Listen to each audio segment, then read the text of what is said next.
पर्व न्यूज। आरंभ एका नव्या पर्वाचा। बारामती तालुक्यातील पिंपळी लिमटेक परिसरात नीरा डावा कालव्याला अचानक मोठे भगदाड पडल्याने परिसरात एकच खळबळ उडाली आहे। कालव्याचे संपूर्ण पाणी नागरिकांच्या शेतामध्ये आणि घरामध्ये घुसल्याने मोठ्या प्रमाणात आर्थिक नुकसान झाल्याची माहिती समोर आली आहे। सध्या कालव्यात आवर्तन सुरू असतानाच परिसरात सुरू असलेल्या मुसळधार पावसामुळे पाण्याचा प्रवाह अत्यंत वेगाने वाढला।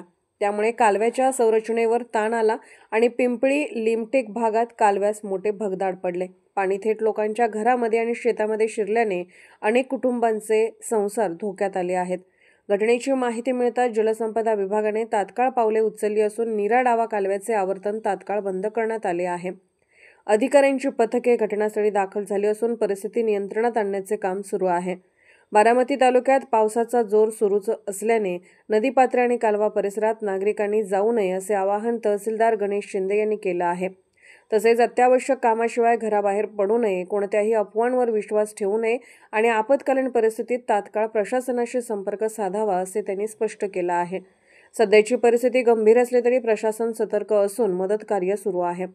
नागरिकांनी शांतता आणि संयम बाळगून प्रशासनास सहकार्य करावे असे आवाहन करण्यात आले आहे। पुणे शहरातील आणि जिल्ह्यातील महत्त्वाच्या आणि ताज्या बातम्या पाहण्यासाठी आजच आमच्या आरंभ पर्व न्यूज चॅनलला YouTube वर सबस्क्राइब करा आणि बेल आयकॉन प्रेस करा।